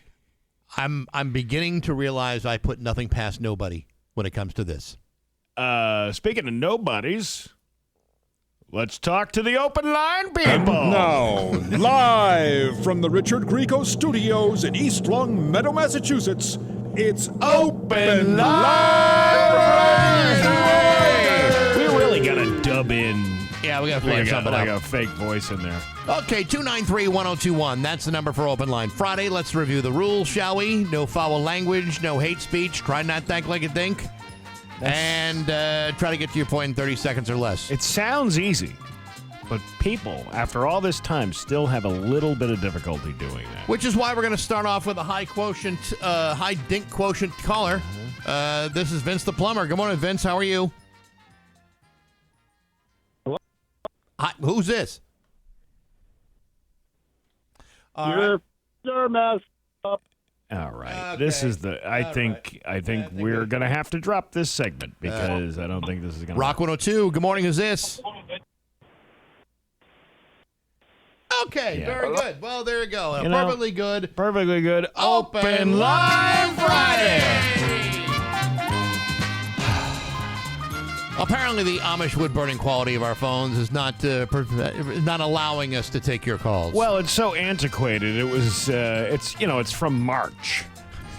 So I realize there's an early 2026 phone system, but nevertheless, the phone bus burns out very, very quickly around here. Well, because they're so hot all the time. Yeah, and so apparently Open Line cannot go on because of what you have there. Now what do we got? I don't know. Nothing. I got nothing. We're relying so hard on the comedians. Come here, Matthew. Okay, Matthew, what's the buzz here? I got excited. Josh, the technician, said that it was fixed. He said not to tell you guys because we would test it afterwards. But I got so excited. I thought, no way would this happen again. And it happened again. I believe it's engineer. Sorry. Technician sounds like he works at a nail salon, although I think that's what this place used to be. So, I believe you're right. Yeah. Yes. He's a nail technician. But Vince the plumber Dwight Road hung up. So I did have him on line one, and then he hung up because people don't understand being put on hold. And then he called back, and he was on line two. But at that point, we had they're still going. They're still going. Apparently, because of the delay issues, they haven't figured out that our phone system is biting the big one today. So we move on and anxiously await the arrival of comedian T.J. Miller and his driver. Hopefully that drive is smoother than a phone call through Rock 102 this morning. Yes, because so far, apart from Mike Quincy, been a nice little train wreck on our hands here. Oh, the Mike Quincy thing was great. I mean, I just posted the picture of us online there. I just shared it. The end of an era. I mean, you think about the guest that comes in here month after month, and obviously he didn't come in here for quite a few years, but that was not our choice. That was his boss. Right, yes. But the last couple of times he did come in here in person, and that was awesome. Yeah, he did. And, people get used to hearing somebody, month after month. It's like another part of your neighborhood. Yes. But he'll be around. Oh, yeah, absolutely. So now that we've gotten that out of the way, hey, did you guys know I was on the Today Show? Yeah, I heard that. Yeah, I heard that. Look at you. Look at me. It's really something. Are we at, what are we doing here? We're at, I believe the correct terminology is we're stalling for time. No, I meant as far as your clout on your video. Views? Did that get any more increased views on the TikToks? Steve, let's interesting you should say that. Let me take a look at my phone and see if our Wi-Fi system will allow me to look that up. Because right now it's all a big question mark. I would say that it maybe not as much as you would think. Of course, it would be great if I could switch. Yeah, it's not as much as you would think. 900 views on the TikToks, but multiple thousands on the other platforms. Well, that's what I'm saying. Like, we talked about this yesterday. We had a meeting about these very these important videos. meeting. Yeah, very important meeting, and sometimes they don't go well on one platform. You were the one that said it. They don't go on well on one platform, but they'll blow up on the other. So there's really trying to figure out how that happens is really the challenge, and the goalposts of these algorithms change all the time. The one I had, it was the Pat Kelly one, of him opening the gift at the, because I do this. I don't know if you know that I do this every year, Matthew. I pick a very poor person in this building as a Secret Santa gift, and it is the hardest gift to open. There's always some kind of obstacle in the way. The one Pat Kelly did last year, he looked like he was going to have a heart attack. And it was all red-faced and hilarious. Trying to open it. It got 2 million views on Instagram. And then it got, I think a couple 100,000 on Facebook, but like nothing on TikTok. A couple shekels for that, or what? Did you receive a couple shekels for that? No. See, this is the BS part of the monetization of Facebook. If you start monetizing on Facebook, but you don't have enough followers on Instagram, even though that video was pushed out to clearly probably over 1 million people at some point. Yeah. You don't have enough. You don't have enough followers Because it's all under the Meta umbrella. Which is kind of crazy. You'd think it would be all the same if the reels are. But it's different audiences. That's why. But I think that's pretty cool though that you were on the Today Show. Actually, I think you and I should, all three of us, say, you know what? Start following us on the Instagrams a little bit more courageously. Show some aggression. Yeah, that's where I know I'm lacking in the Instagram followers as far as the, there's way more followers on Facebook than there is on Instagram. But look us up. I mean, I could use a few more thousand. The Bax and Nagle wrap-up show goes live on Instagram every weekday at 10 a.m. That is doing very well. The only problem is those videos just go off into the ether. Mm-hmm. They don't stay on the Instagram page because they were a live video. So I would then have to download the video, re-upload it onto Instagram, which kind of defeats the whole purpose. Mm-hmm. But we're getting pretty good views and pretty good comments every day at 10 a.m., but that just disappears like everything else. That's going away, and we're not going to see any of the moolah from that. Wish I could get into this algorithm. I can't even describe. I can't even tell you what an algorithm is. It sounds a whole lot more mathematical than I'm willing to embrace. We would only push it out to people we'd want. Yes. Versus the unwanted random straggler who stumbles upon a video and then starts making and for you random stragglers who feel like you're being left out, that's why we have open lines, so you guys can participate. I'm going to go hang up on everybody. Excuse me, guys. That's quite all right, Matthew. You did your job. I can't believe they're still calling. It was what I'm really concerned about. I'm kind of concerned, too. All right. Well, there you go. How much money have we made from these videos that we've been putting up on Rock 102? At last check, a big fat Jack squat. Oh, well, maybe Jack can squat out a few more. It's 8:21 at Rock 102. This is a Shop Friday here on Rock 102, and this morning at 9 o'clock, if you go to rock102.com, you can save 30% off at Vanish Valley Brewing in Ludlow. Make Vanish Valley Brewing your go-to spot for bold craft beer, amazing barbecue, and laid-back vibes. From hoppy IPAs to ready-to-drink canned cocktails, there's something for everyone, and the food, smoked, stacked, and unforgettable. That starts at 9 o'clock. The Shop 30 store, rock102.com. 30% off at Vanish Valley. Great place to go. Don't miss out. All right. A couple of things from the Route 10 Tire listener line, since we didn't have open lines. Shout out to John Burke retiring from the PD after 34 years. The reason for the shout out is he may not have his hearing aids in. I don't even know what town that is. It would be good to know. Let's see. PSA, Westfield Fair starts tonight. Gates open at 5. Truck pulls start at 6 at the Westfield Fair. All right. Somebody said we didn't want Vince anyway. Yeah, nobody wanted. Well, we didn't. Well, I'm sure Eddie's Packy Store, Plimpton and Hills, they would have loved to have heard him this morning. You did it anyway. What? You're not getting swag from Eddie's package store. I'm not expecting it. You're not getting plumbing supplies from Plimpton and Hills. I don't need any plumbing supplies. Exactly. I don't know why you're doing that. This is exactly why we have public discussions about flock cameras. Thanks for addressing these issues, guys. Yeah. All right. No, that's it. That's all I got. That's for it. You. Yeah. All right. Yeah. That's fair enough. That's it. That's it. Just a bunch of slop. That's all we got this morning. We got news next to Rock 102. Time for news, and here's local radio icon Steve Nagle. Hang on. Apparently, they're almost here. What does that mean? I have no idea. We're almost there. We're in Windsor. We're almost there. We're by the airport. We're almost there. Speaking of almost there, final paving on the $30 million Memorial Avenue reconstruction project in West Springfield is set to begin on August 26th. After heavy rainfall caused temporary delays. Mm-hmm. So work crews are moving to complete the roadway service in time for the upcoming Big E. Because that would be a real mess if it wasn't completed by then. Yes, it would be, because you see lots of people go to the Big E every year, and the traffic is already pretty lousy to begin with. Work crews are moving to complete the roadway service in time for the upcoming Big E. The reconstruction project, which has been in development for more than 10 years, involves grading and paving the avenue across 3 distinct phases. Construction on the current phase began in April, but recent rain softened the unpaved surface near the Memorial Bridge, requiring stabilization work before laying final asphalt.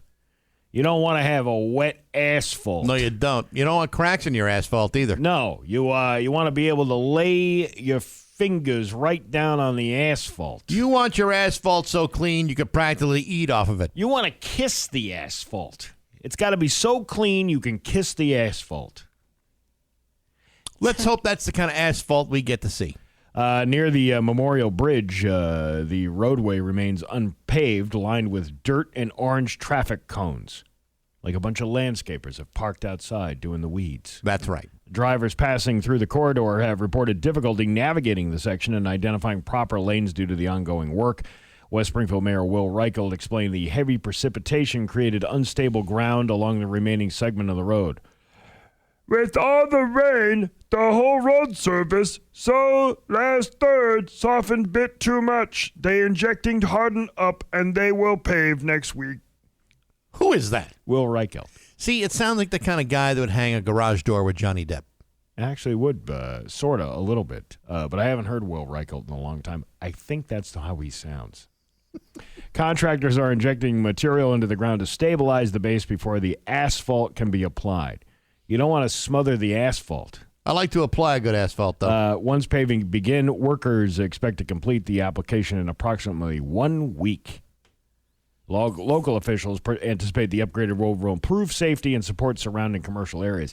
It does seem like when you drive, because I've driven through there a couple of times to get to various businesses down there. Mm-hmm. And while it looks like a minefield right now, you can see what they're doing with the crosswalks and all the visibility things that they're putting in there. Kind of much needed there with all the accidents that have been happening over the years with either with people or cars going 90 miles an hour down the road. People need to learn to pay attention, drive in a quick and speedy fashion. I'm not naming names, but I think Brian Plum knows who I'm talking about. I don't know what. I'm just saying he might want to step on it. What is he driving, like 15 miles an hour down 91? I have no idea what he's doing. Let's see. No, I have no idea. I have no update. He might be lost at this point. We might have to send out a search team. Well, he's not real familiar with Longmeadow. Maybe we should send Matthew out in the Rock 102 van to see if he can drive around the surrounding area. Then we'll have 2 missing people. We'll put out an Amber Alert for Brian Plum. Oh, no, that would be a Silver Alert, I think, in his case. Yeah. Sorry, summer lovers. Winter is coming, and weather experts from the Farmer's Almanac are looking ahead to see what the season may bring. So, what's in the forecast for the capital region? I don't know, Steve. What capital region? Albany, of course. Oh, yeah. That's why 22 News posted this story. The capital region? Yes. That we're not even near the capital. Like 70 miles from a capital region. One of them 90 miles heading the other way. Well, one of those kids over at Kids Incorporated there looked at a map and said, well, it looks close. Yeah, on a globe, it looks very close, but it has nothing to do with what's going on right here. The Farmer's Almanac released its winter weather predictions on August 13th. The publication said its official forecaster, Caleb Weatherby, which is a pseudonym, by the way. Really? Yeah. Used the same formula that the Almanac has relied on since 1818, taking into account solar activity, lunar influences, and historical weather patterns. Today, those traditional calculations are enhanced, not replaced by modern forecasting tools, including satellite observations, computer modeling, current meteorological data, historical analogs, and analysis of large-scale ocean and atmospheric patterns. Steve, I believe that's pronounced analysis. And analogs? And analogs. Yeah, I guess you can hear whatever you want to hear. And you can pronounce it however way you want to pronounce it. For me, it's analogs and analysis. According to the Analac, the Northeast may face Almanac. Sure. may face a complicated winter pattern. Inland areas such as the capital region are predicted to see several rounds of heavy, wet snow, and especially in January and February. Residents should also reportedly expect winter storm forecasts to change quickly as they approach the area. Gee, what a prediction. This is like the Therese Caputo of weather. Yeah, right. I see heavy snow in the winter in New England. I feel falling temperatures sometime around December 1st. I see storms forecast changing quickly as they approach the area. I see 3 square meals per day in your future. Or Miss Cleo comes back from the dead. That storm's going to keep you isolated for a few days there, child. You know that Tyler Henry's coming back to town. Do you know that? Oh. He's the other one. Maybe he can predict the weather, too. I don't know. He talks to people from beyond the grave. I don't know his voice. It's not the most masculine thing in the world, but nevertheless, he talks to the dead people. I see somebody shoveling snow outside of your house. Did you have a grandfather that wore pants during the daytime? Oh, my God. Yes, I did. Because I'm seeing an old man with pants. I'm seeing an old man using a snow shovel and a snow blower. Oh, he knew. My dead grandfather had one of those. I see you getting a storm in January in New England. Ooh, he's good.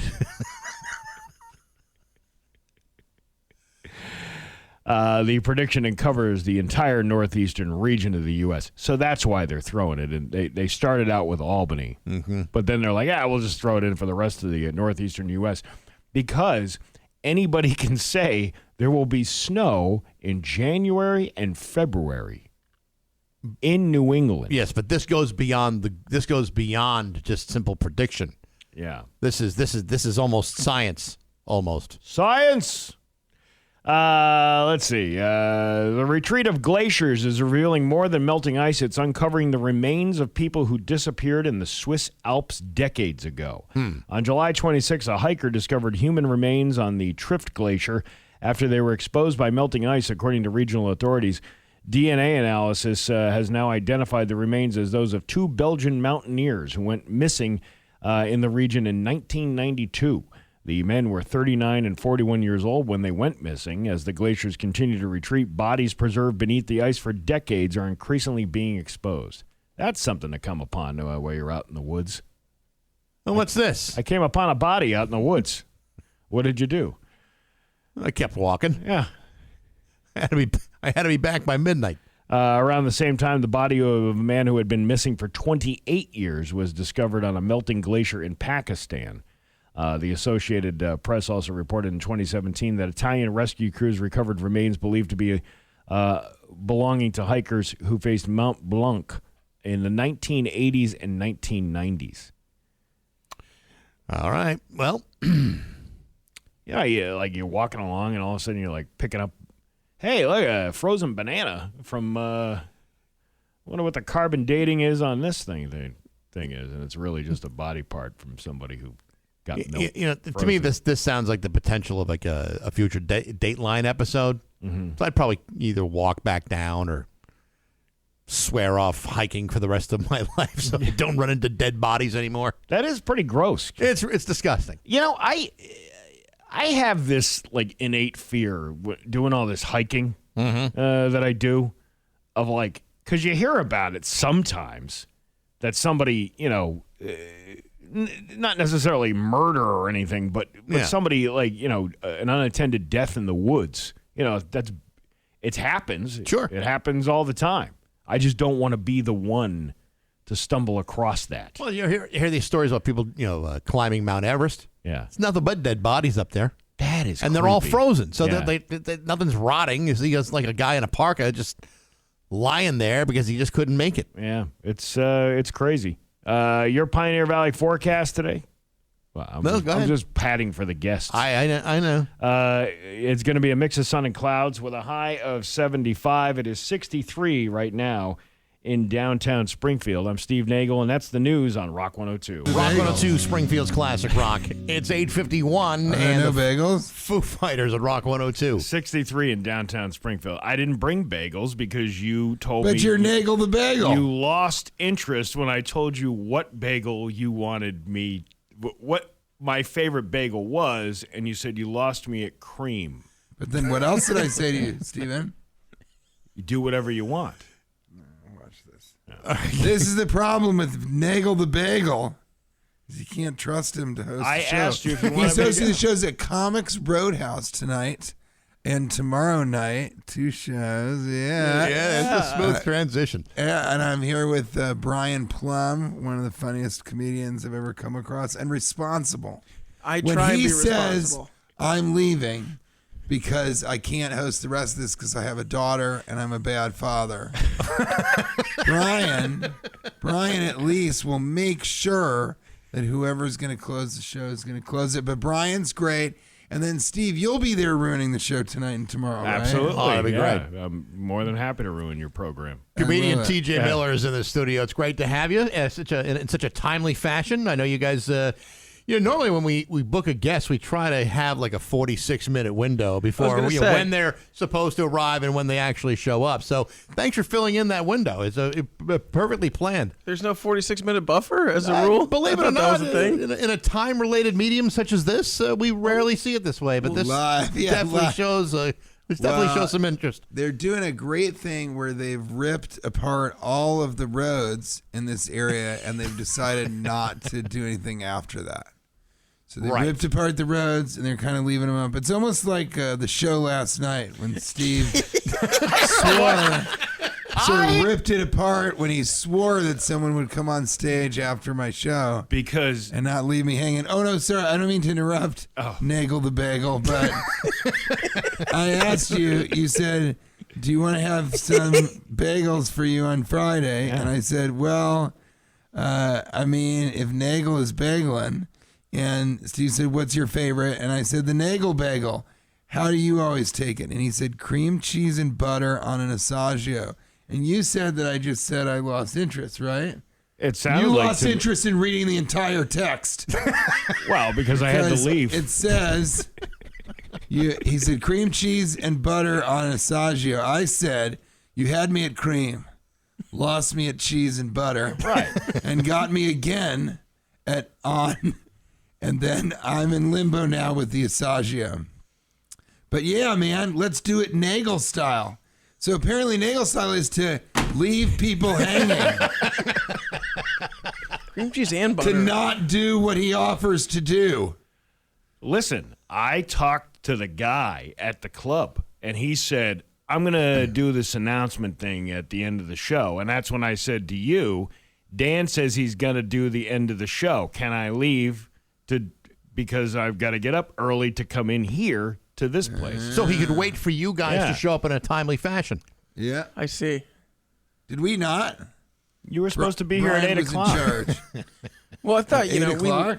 I said to you last night, I said, make sure you leave here by 7 o'clock. And at 7:17, you're like, we're walking to the car. Well, we were Hello, up late. listeners. Have you ever wanted to see what a marital conflict was like with men? Thanks for tuning in. But at least you're It's here. 55 after the hour. That's it. And Steve will not let it go. No, he can't. Well, he's still projecting about last night. But I'm so glad that we're able to come here. You know, it's an hour drive from the Mohegan Sun Casino where we're doing shows all weekend at the Comics Roadhouse with Brian Plum, Kelly Collette, who's filming her Don't Tell special tonight, and Nagle the Bagel is going to be back to ruin the shows. Front to back, back to front. You know, I stuck around long enough to see what a great job Kelly did. And that was, I lost interest after that. That's why I took off. Yeah, I had to leave. I had to go. Yeah. I was like, oh, this guy You lost me at again? no breasts. You had me at breasts. Yeah. You lost me at no breasts. You almost made it. And you got me again when I didn't bring your bagels. So, you know what? We'll make sure that you have everything you need tonight. Well, hopefully everything will be smoothed over by By that, 8 o'clock. The cream cheese will be smoothed over. So, what time does the show begin tonight? I don't know. Ask Brian Plum. Brian, I got it. No, Yeah, I'll take it from here. The shows are at 6 p.m., which is really good to do that, and 8 p.m. 6 p.m. is the first show tonight on Friday also? It is not. I actually... Yeah, I was going to say. Let me correct. Tonight is one show at 8. One show at 8, and then there is a 6 p.m. show tomorrow. And that's nice if you like to eat around 4. So you can have a healthy, strong dinner of Asagio bagels, cream cheese, butter, and loss of interest at around 4:15 p.m. Then slide right in for that sweet, sweet 6 p.m. And we actually have a lot of fun on 6 p.m.s. Brian, he's kind of, you don't notice it, but he'll move his hips a little bit more. I do. Just a little bit. And I think that's been really positive. And then, Steve, your plan on a 6 p.m. is always to do what? Disappoint. What? What are you going to say? Well, it's to besmirch you and besmirch. to ruin. Besmirch. Why don't we use besmirch more? Ruin your entire show. To Nagle the Bagel. No, he was so funny. And Kelly's really funny, and Brian was there. And I think, like, it was a great show front to back. I just have to needle the Nagle. Yeah, well, it's needle for not bringing a bagel. Steve's position has always been to try to suck as much oxygen out of a room as he possibly can. I hope that's what happens tonight at 8 o'clock at Mohegan. Yeah, at Mohegan, where they do not have a peace pipe. We checked. No peace pipe. I tried to buy a pipe. There's so many There's almost too many There are so many dream catchers. It's becoming a nightmare. They do got the bull though. They do have yes. Comics Roadhouse has the mechanical bull, which is different than a peace pipe. But I went, might be the antithesis is. But I went, and Brian was so sweet to walk around with me a little bit. We went to a couple places, and I said, do you guys have pipes? You know, like a peace pipe. And everybody thought that was offensive. Or at least one Native American kid was like, no, we don't have that. We wouldn't have that anywhere. And then someone else was really offended. But it was weird because she was Asian. But this Asian woman at the Stop and Shop, the Mohegan Stop and Shop, she kind of couldn't believe that I was asking that and wanted me out of her store. And I don't think she spoke really English necessarily, but whatever I said sounded like something really negative in Vietnamese. Also was really heavy on the N95 mask.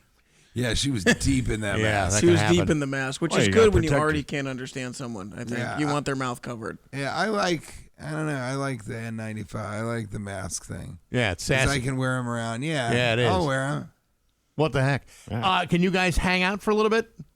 Absolutely. Okay, no, we got to head back. It's about an hour and a half drive back through these stripped roads. We'll have more with TJ Miller and Brian Plum. I have to leave right now. I Don't worry. I'll just hang out on air after everyone is signed off. It's 9 o'clock on Rock 102. Springfield's Classic Rock. It's 9:07 and Blue Oyster Cult with Bax and Nagle.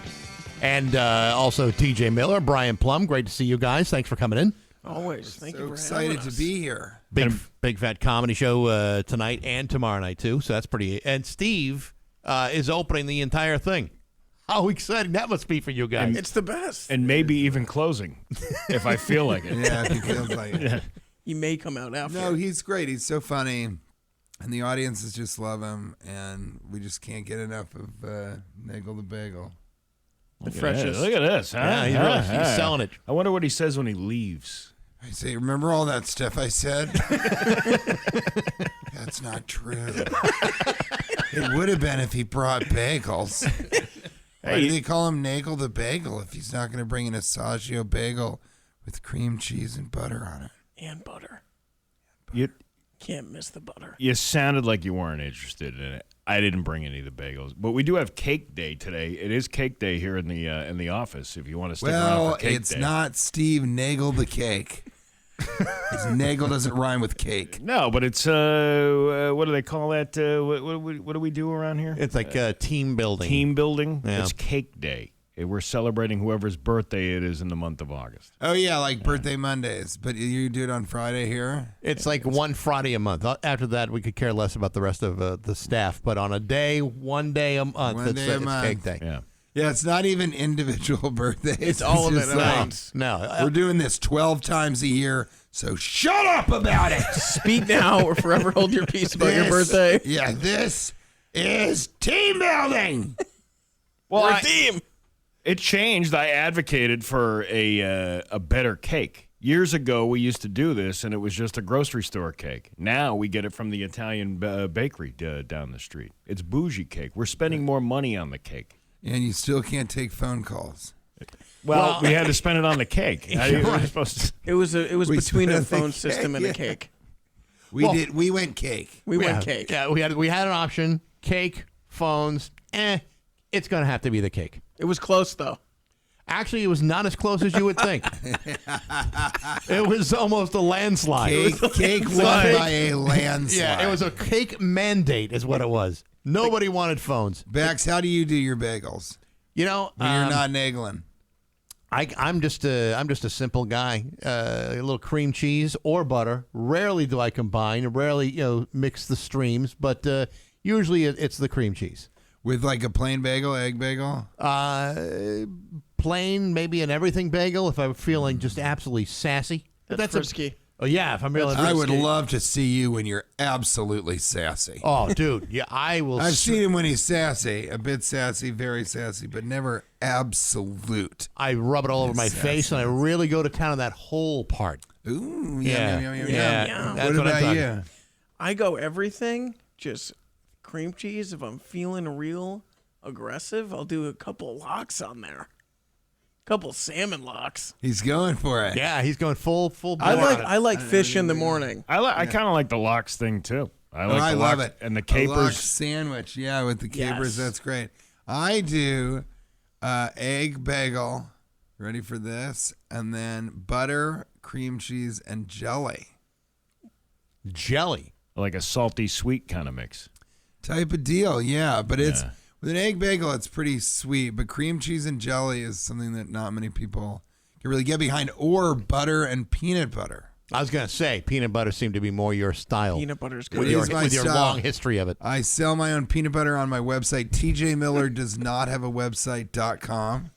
I have my own line of peanut butter, and the hot sauce is sold out forever. That peanut butter is as smooth as the transition into the advertisement for your sale of peanut butter off your website. He doesn't have a website. Yeah. Just ask him. It can't be as smooth as last night when I tried to get off stage and was left completely alone. Well, sad. Sometimes you got to do things by yourself. Was it as? Yeah, I know. It's like with you, intercourse. That's a joke, guys. I'm estranged from my wife, but I think here's the thing. Do you gamble? A little bit. Gamble? Yeah, not too much. Brian? Tiny bit. Yeah. He likes. We play craps. I only play craps. I had a tough time pronouncing that this early in the morning, but I only play craps because you're on a team and everyone's against the casino. I think that's really fun. So I don't understand slots where you're just kind of in front of this thing.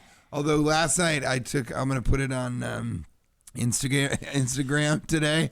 Tune in, guys. Stay tuned. And there was this woman playing a slot machine, but she was pressing all of the things on the screen and hitting it, over and over and following, the spins and pressing. And I videoed it for a little while, and we all looked, and then I was walking away, and I go, yeah, that's not touchscreen, is it? And both Kelly and Brian were like, no. So she was just slapping the screen and touching, but it wasn't like she was mad, or it didn't even really feel like it was like a good luck thing. It really felt like she thought if she presses the thing and slaps the screen, that's why what was happening. It was, you know what it was? I didn't think about this last night. It was the equivalent of when you see two kids playing an arcade game, but it's just the demo.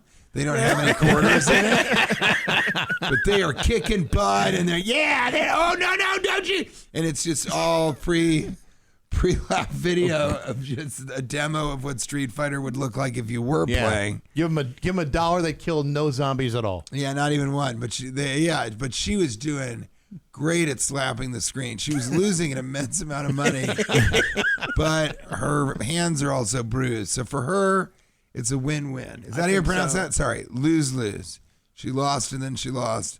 I'm proud of her, though, because the effort that she put forth was so much more than everybody else just pushing that button. And I think it's great. I wish they told everybody in a casino, we're not going to tell you how or what happens, but if you slap the screen and try and touch the things that are exploding, you might win more money. It would be amazing to just walk into a casino. Everyone's like, hey, just everywhere. There it is. I made it blow up. That would look so crazy. I'm the reason the wizard gave me bonuses. Which is the name of my autobiography. I'm the reason the wizard gave me bonuses. Somebody's going to win a big jackpot. And they're going to have to thank you for the advice to slap the machine to win that thing. And they really... How the dude without a website was right. Yeah. That guy has no website, and he has so much peanut butter. So much. I like the dark chocolate coconut. Not me. I'm more of a cherry chocolate guy with real dried cherries, honey roasted peanuts, and milk chocolate. What's that? Are you talking about toffee crispy? Because I'm a lady who loves crispiness with my toffee and a little milk chocolate. All of you, get out of the studio. We're trying to not be able to use the phone system. But it's cake day. It is cake day, and we're going to take calls. I'm the reason. Right. I'm the reason the wizard gave me bonuses. He's saving that one. That's a voice text right there. There you go. Perfect.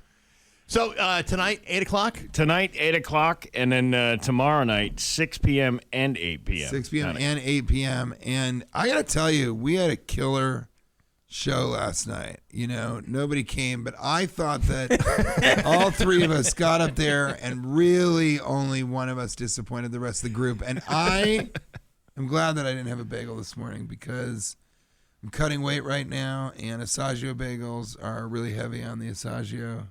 In fact, the way Steve likes it, it's more Asagio than bagel.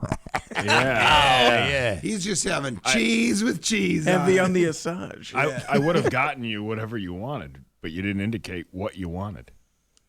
Actually, we had all the bagels here at exactly 8 o'clock, but by 8:15, we had eaten them all. They were all It's gone. really hard to feel bad when you try and make someone feel bad, Bax, because no one cares. No, that's not true. But I care. I don't think Steve does, obviously. But oh my God! Look at the time. Looks like we gotta get out of here. What's interesting though, I did say I would love to have a bagel Nagle style, and then it's kind of how I left it. Let's do it. But I would like to have a bagel with Nagle the bagel. Did they call you that growing up at all? No. I want everybody to know two things. One, I thought I just came up with Nagle the bagel. So we've known each other for a long time. And I've never called you Steve Nagle the bagel. I tell you that. And I want to tell you, too, not only did I not get a bagel out of it, Steve does not like that. He does not like that nickname, I don't think. I have no problem with the nickname. You didn't tell me what you wanted. And that's why I didn't bring the bagel for you. I wanted it Nagle bagel style, but tonight we're going to figure tonight out. You want me to bring you a bagel? Absolutely not. Close the show. You lost me at you coming to the show. You got me back at, do you want me to bring you a bagel? And you lost me again at me remembering that you're going to host the show. So, Brian, what do you think about all this? I mean, you got up in the morning, you had a coffee. I did. You got us in the car by 7:15, which is what we wanted. 7:25, 7:30. But we met downstairs at 7:15 in the lobby of the Mohegan Casino in Unksville, Connecticut. And I want to say it is such a sad time of day. Such a sad time to in the be morning. at a Native American indigenous casino because everybody up that early, they're not getting a bright and early start on their day. They're not going to the work day. gym. That's actually the end of their day. That's still there from the night before. Yeah, Same but crowd. they quit serving booze at midnight. Really? Last night. Can you believe that? Unfortunate. What are you, allergic to money? Is what my father always says. What the hell are they doing? And then I went to go ask the front desk. I go, "Is there?" It was like 11:55. I go, "Is there any bar open?" She goes, "Of course not." Yeah. Well, they got. So you're ruthless in some areas, but not others. And I'm like, "It's fine. You have 98 dream catchers." Yeah. So we're gonna take one That of is those. kind of odd that they stopped serving at midnight. Yeah, in Springfield, Well, you got do they till 4 stop- o'clock in the morning. They serve till. Do they stop serving at midnight, or do they just stop serving you two at midnight? Well, okay, sorry, we had vomit on our each see? other's vomit and on each other's shirts. Who And we hasn't? weren't even wearing the shirts. We had brought an extra shirt. We each puked on those shirts. And then the party ended. Yeah, they just aren't into having people gamble or drink after midnight. I guess it's some sort of witching hour. Who knows, man? Who These knows? days.